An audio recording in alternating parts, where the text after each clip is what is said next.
October the 5th, Sunday, October the 5th, we're going to have a combined service with Tamarack Road Church of Christ, and it'll be at Tamarack. And so we'll be there for Bible classes. We won't have any Bible classes or worship here at this building. We'll all be over at Tamarack. And we really want you to put that on your calendars so that we can have a good turnout to that. That'll be a blessing to each of our congregations. To have a lot of people singing, worship be awesome. And so I know that they're ready to be hospitable to us, and they're excited about that. And so write that down on your calendars for October the 5th, Bible class at 9:30 and worship at 10:30. What we've been talking about, what we've been looking at is living ashamed of the gospel. And we're going to talk the next few weeks on this, being ashamed of the gospel, because the reality of that is, and Paul wrote that letter to Timothy of saying, don't be ashamed of the gospel, nor me, his worker, his prisoner. And here's what it looks like in our lives sometimes, guys, is we can live as if the gospel is not effective anymore. We can live as if the gospel is not what transforms our lives. We can live as if there's something else that's of more value or of more importance. And so we want to examine ourselves and make sure that we're building our foundations on the gospel of Jesus Christ, right? That we're building our roots down deep on the rule and the reign of Christ and His righteousness.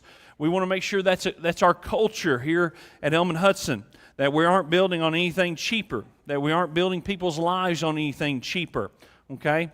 There is a reality that we do see growth here at Elm and Hudson. That's kind of where this kind of thought processes come from, that we have seen growth, and it's good growth, it's great things.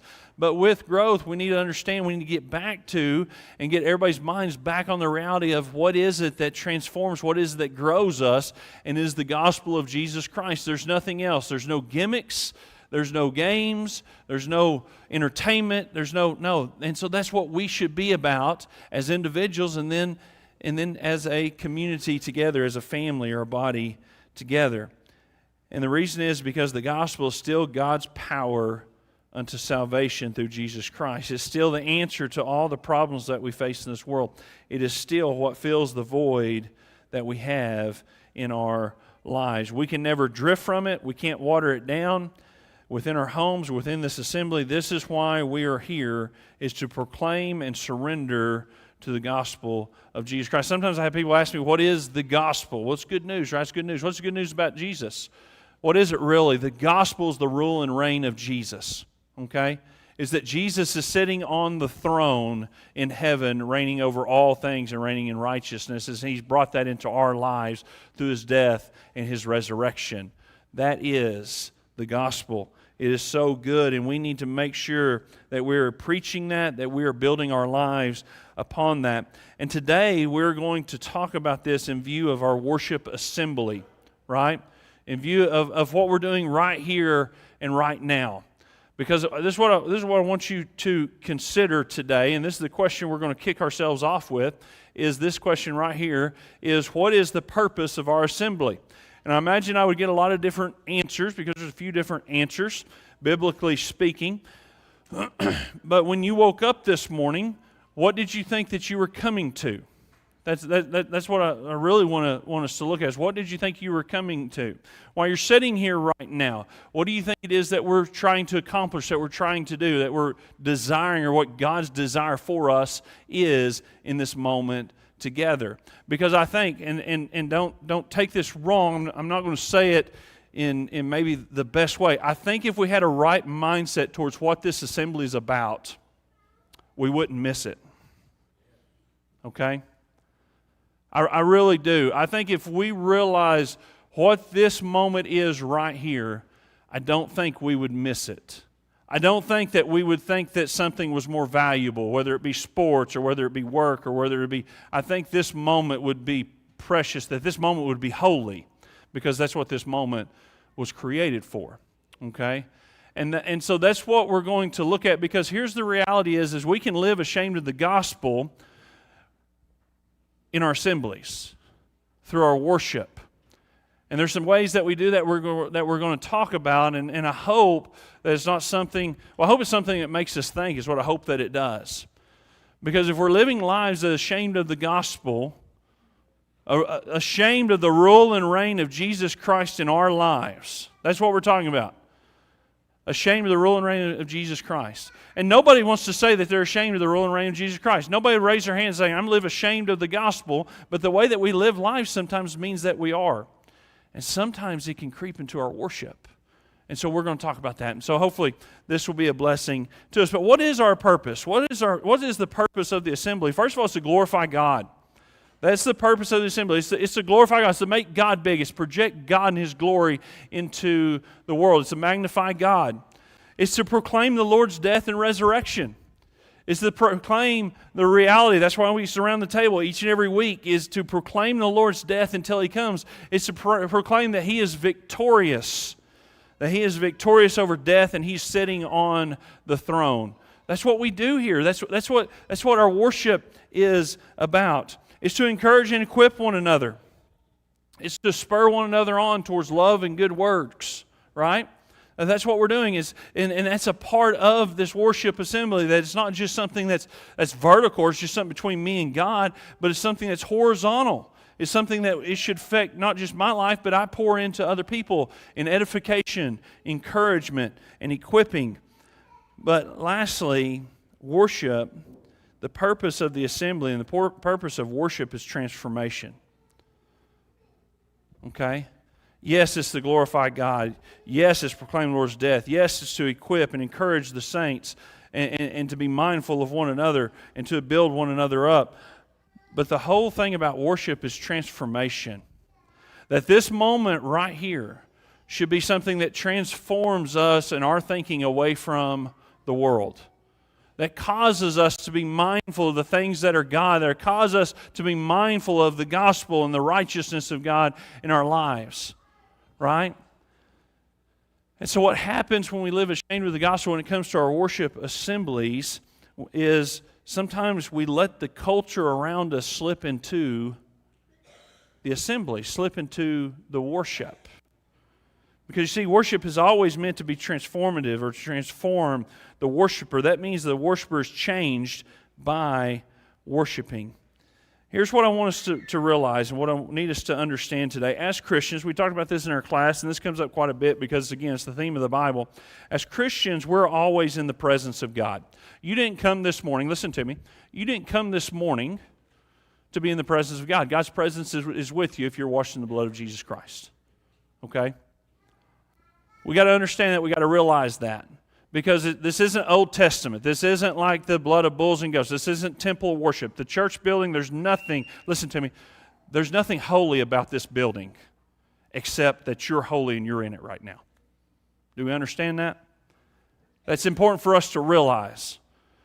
Okay, this ain't the Old Testament temple. We are the New Testament temple. That is our bodies. God's presence is with us each and every day. 1 Corinthians 6:9, the context is sexual immorality, and what you do with your body matters. Why does it matter? Because he says, do you not know that your body is a temple of the Holy Spirit within you, whom you have from God?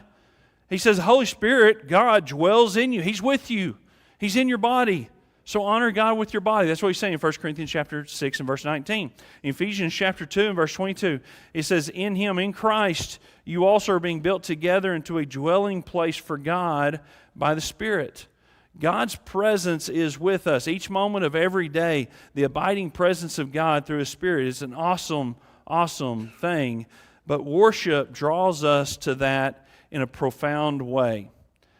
Okay? That this moment, this assembly, this worshiping of God, the things that we do, the singing, the praying, it draws us to the presence of God in a profound way. Just as much as the Israelites drew near to God on Sinai and through the temple worship, our worship should cause us to be transformed in our hearts and our minds. Go to Exodus chapter 19 with me. Exodus chapter 19. This is going to kind of set our minds towards something that I hope will help us as we talk about this. Exodus chapter 19.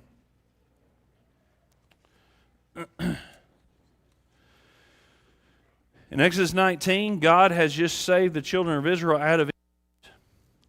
He's called them to be His people. He says, I'll be your God and you be my people, in those first 6 verses there.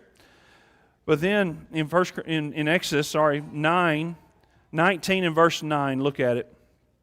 And behold, the Lord said to Moses, Behold, I am coming to you in a thick cloud, that the people may hear when I speak with you, and may also believe you forever.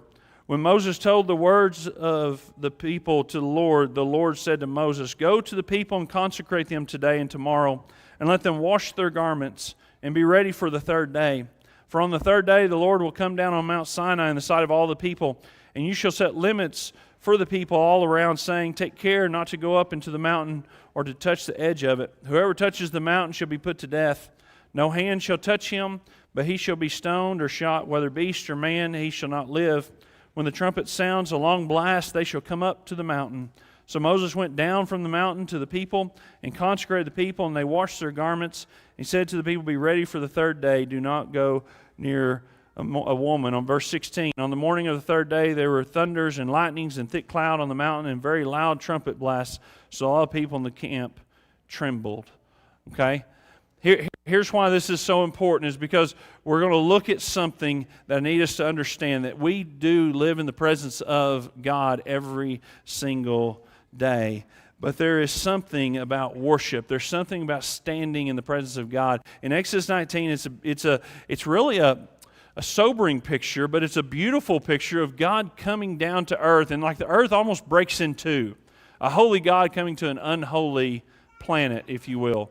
And He comes down, He rests on Mount Sinai, thunder, lightning, fire, billows of smoke, that type of thing. And the people are scared to death. But what Moses said to the people, and this is what I want us to think about today, is he said, Hey, I want you to spend 3 days preparing to be in God's presence. I want you to spend 3 days. God's going to come down. I want you to spend 3 days preparing for this, to consecrate yourselves or set yourself apart, because this is going to be special, right?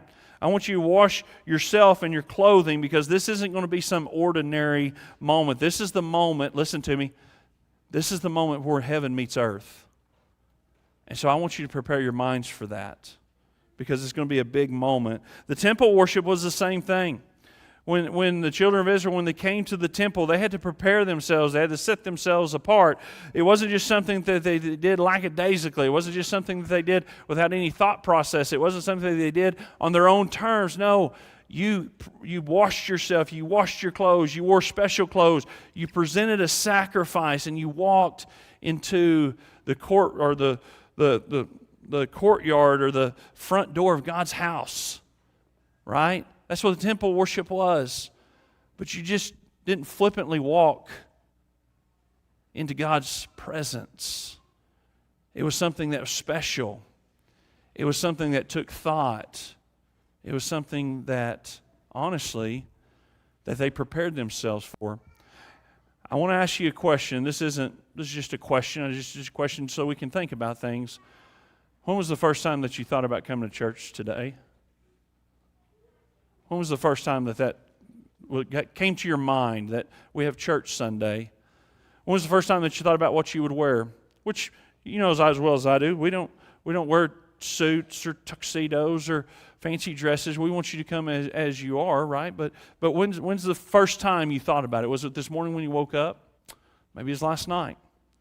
This is just something I just want to give you a thought process on. I want you, because coming into the presence of God, coming into the moment, listen, where heaven meets earth, the children of Israel prepared at a minimum 3 days. And sometimes our worship, we come to this moment, and we're going to talk about here in just a moment, that this is the moment. God's with us all the time, but this is really the moment where we approach the throne of God, where we approach the throne of Jesus Christ. This is the moment where heaven meets earth, where we proclaim and we glorify everything that God is doing, that this time is set aside from all the worldly thoughts. You've thought 3 times in this moment already, how long is this lesson going to go? Because I want to eat lunch, and you're missing heaven meeting earth. That we sing songs about the awesome grace of God and how He's connected us to Jesus has connected us to God and His grace, and we're missing out because we're worried about fantasy football. Because we're thinking about something that happened this weekend, because we're thinking about work, or we're thinking about our cell phones, or we're thinking about something else. And we're missing the moment, and we're living ashamed of the gospel.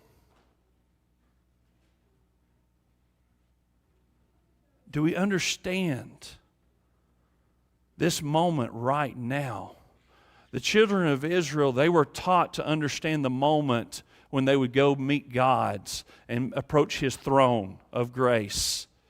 They understood the moment that you had to prepare for it. It was something that was on your mind, it was on your heart. You didn't just wake up and do it.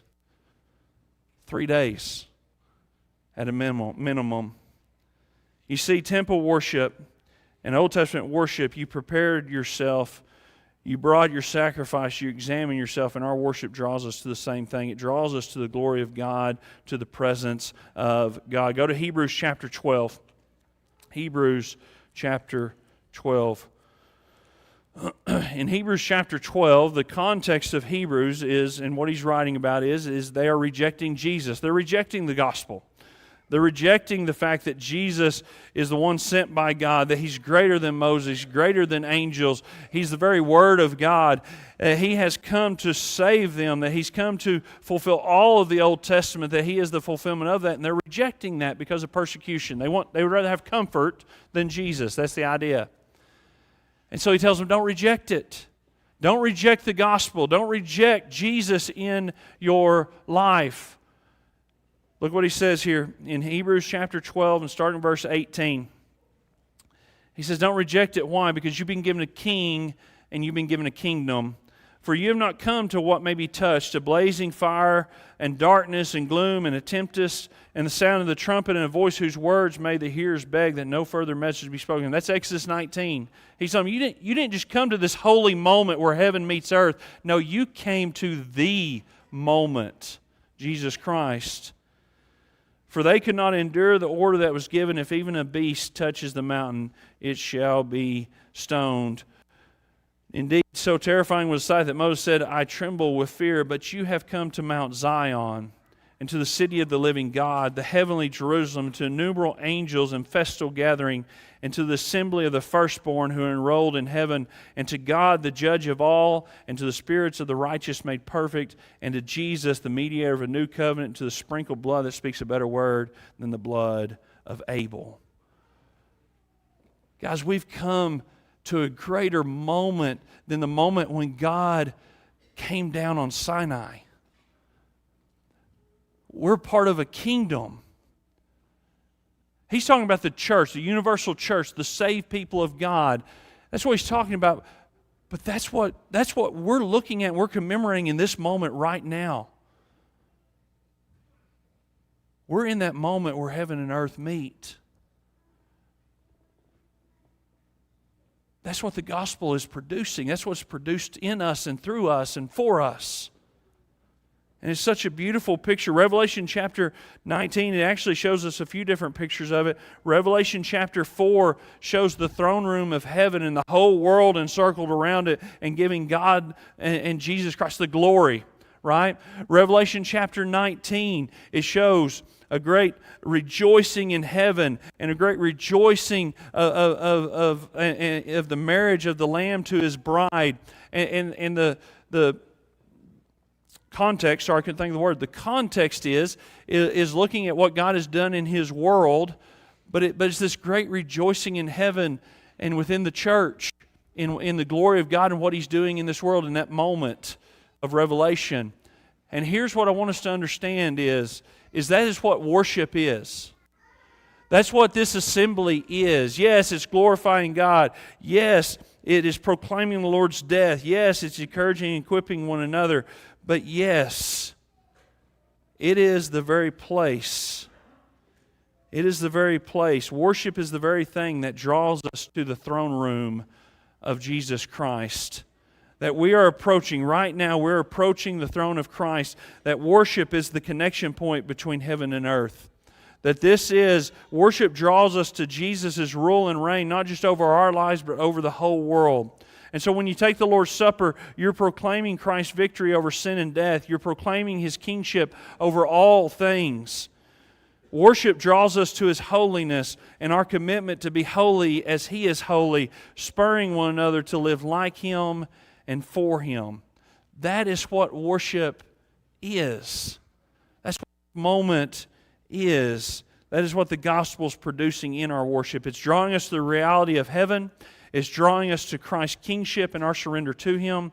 And it draws us to live holy lives. Worship should produce transformation in our lives. It should produce something amazing of drawing our eyes to everything that God's doing. But we have to pursue worship in the right way. Go to Romans chapter 12. Go to Romans chapter 12. Real simple verse. It's not necessarily a verse talking about worship, even though it does say worship in there. It's a verse that's talking about all of our lives, living our lives in service to God, living our lives in view of the gospel, right? Because he's talking about the gospel. The whole thing of Romans, the whole point of Romans is the gospel is God's power unto salvation. And he says in verse 1, appeal to you therefore, brothers, by the mercies of God, because of this great salvation, this mercy of God in Jesus Christ, to present your bodies as a living sacrifice, holy and acceptable to God, which is your spiritual worship. Do not be conformed to this world, but be transformed by the renewal of your mind, that by testing you may discern what is the will of God, what is good and acceptable and perfect. And so when it comes to our worship, when it comes to our individual lives and our corporate lives, there are some things that we need to consider in order for our worship to be what it needs to be, in order for us as a culture, as a community, as a family here, in order for us to accomplish what God has designed as far as transformation for worship. Because if our worship is not this, if our worship entails anything different, then really and truly it doesn't transform. Really and truly we miss the moment that God is creating. We miss the moment of God transforming us into spiritual beings. It's not something that's going to happen after you die. It's something that has started at your conversion, okay? And so Paul gets into it, and he says, in view of God's mercy, in view of the gospel, in view of everything God's done through Jesus Christ, offer your bodies as living sacrifice. And he says, do not conform. Guys, in order for us to not live ashamed of the gospel when it comes to our worship, we can't conform to the world. We must be holy. We can't conform to the world. We must be holy. My question for you this morning is this right here. Do you live your life differently than people who don't believe that there's a life after this? People who don't trust in Jesus Christ or in God Himself. Do you live your life differently? Do you raise your family differently? Are your values different? But not just that, do you spend your time differently? Because that is a reality. Because we've just built this moment up, that this is the moment where heaven meets earth. This is the moment that's what it should look like, and that's what it is. And drawing us to the throne room of God and how that transforms our lives. Is this moment important to you in your life? I think if we really understood what worship was, we would make this moment valuable and important. It wouldn't be something that in modern American Christianity would be a come and go thing. It's like, man, I just didn't get a whole lot out of church today. I'm not sure if I'll go next week. Right? But in order for this to be what it needs to be, we can't conform. We're approaching the throne of God. We're proclaiming the kingship of Christ. We're pursuing connection to God and His righteousness in our lives. And so we can't conform. We can't bring, and one of the ways we do that is by bringing the world and its culture into our worship. So what happens so many times is we bring distractions in, right? And this may be a stump thing. That's fine. We can count it as that. But I just want you to be considerate of this.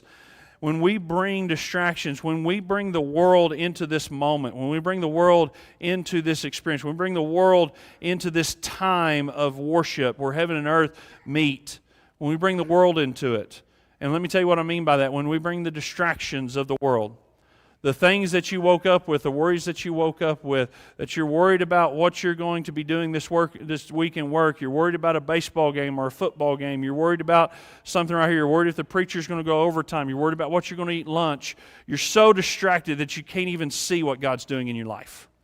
You can't even see this moment that God has produced in your life to bring you back to what God's doing through Jesus Christ. We've got so many distractions. We got so many distractions on our phones. We bring our phones in here and we're texting or we're watching videos that are very worldly, very world-centered videos that we can't keep the world out of our worship assemblies. And we're trying to figure out why we're not being transformed. We're trying to figure out why. Why is this not sticking? Why am I not getting anything out of worship? We're trying to figure it out like we're ignorant or we're lost. Right?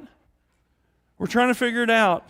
That we send group messages or we're worried about our job or our sports or our hobbies. They're things that cause us to connect to the world more than we do to Christ and His kingdom during this moment. And we're trying to figure out why it's not doing what it's meant to do, why transformation doesn't happen.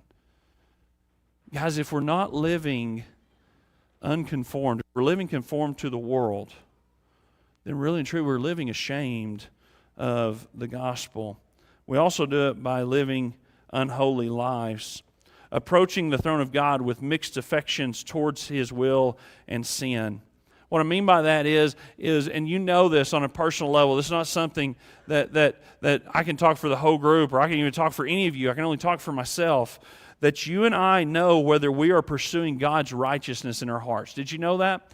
That you can sit here, and the reason that church doesn't do what it's intended to do, the reason transformation doesn't happen, is because you know as well as I do that there are things in your life that don't surrender to Christ as King in your life, and you're sitting there and you feel like a hypocrite yourself.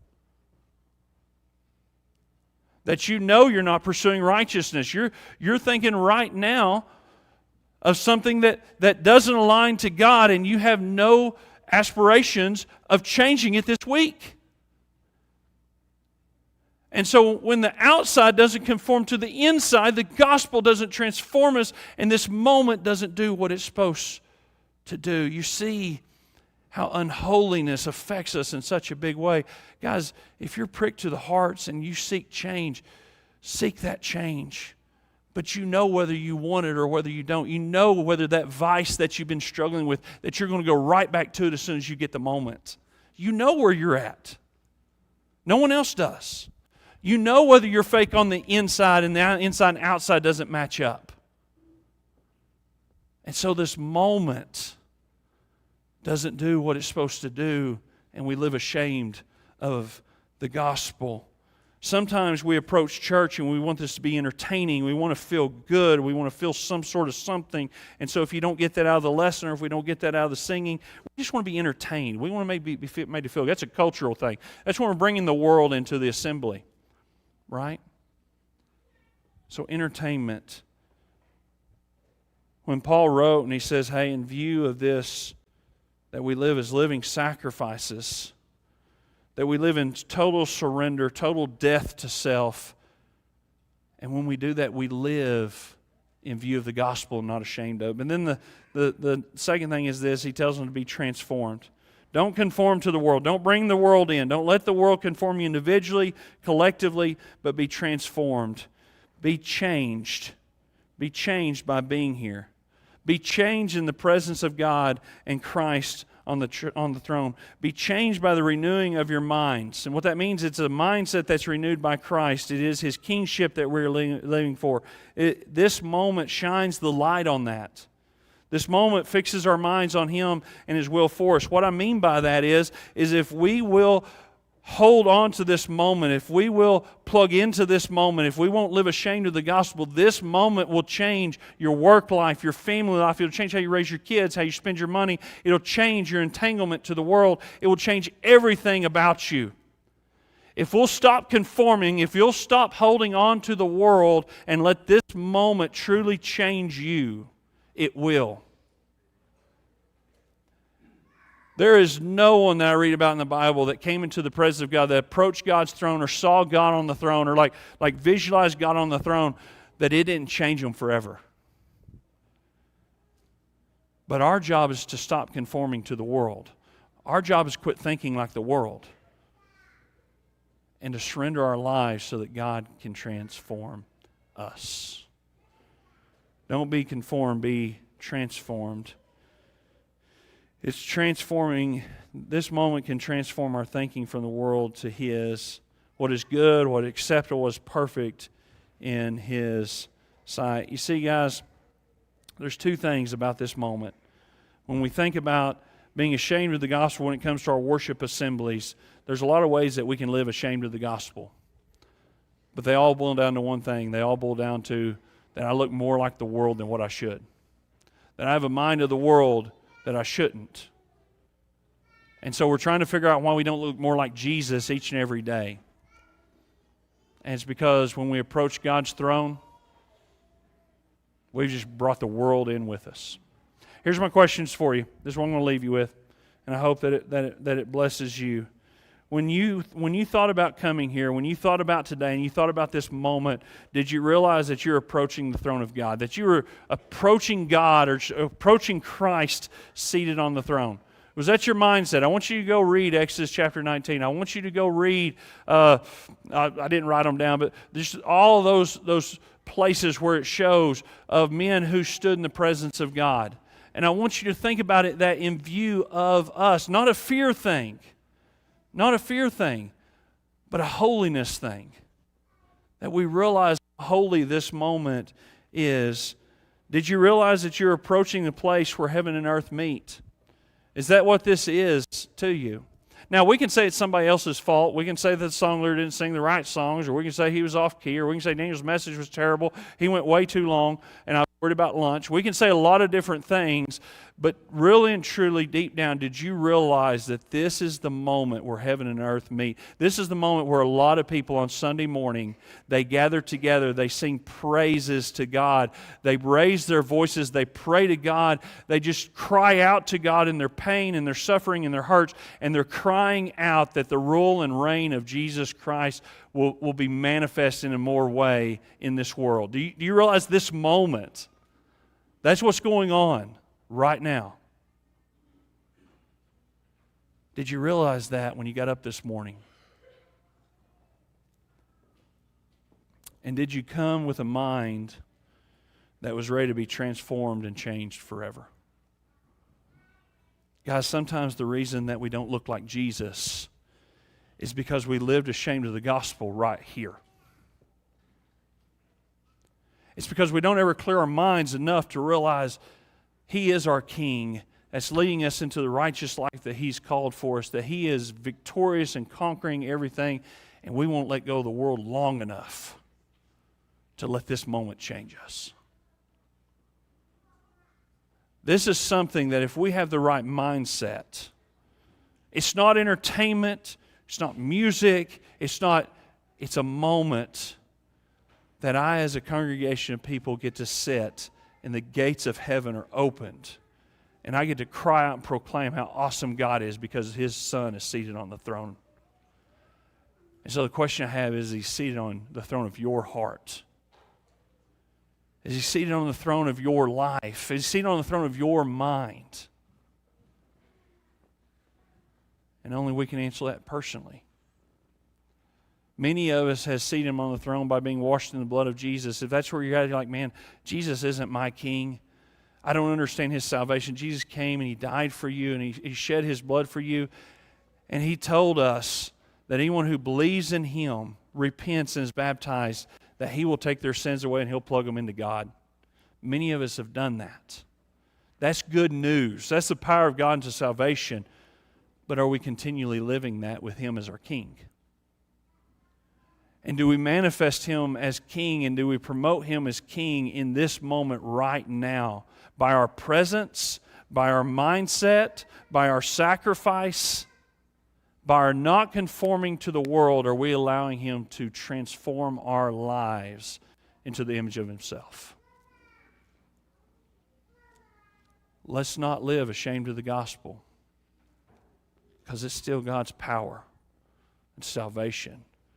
Let's not ever live ashamed of this moment, because this is the moment that's going to draw us back to that week in, week out. That's going to draw us to the glory of God and what He's doing in your life. I hope this morning's blessed us. I hope it's challenged us. But I hope it's something that leaves us when we leave here, that we leave here closer to God than we ever have been, because of the decision I'm going to make that I'm going to stop conforming and I'm going to be transformed to the power. I hope that's blessed you. Please, if you have need, let us know now as we stand, as we sing.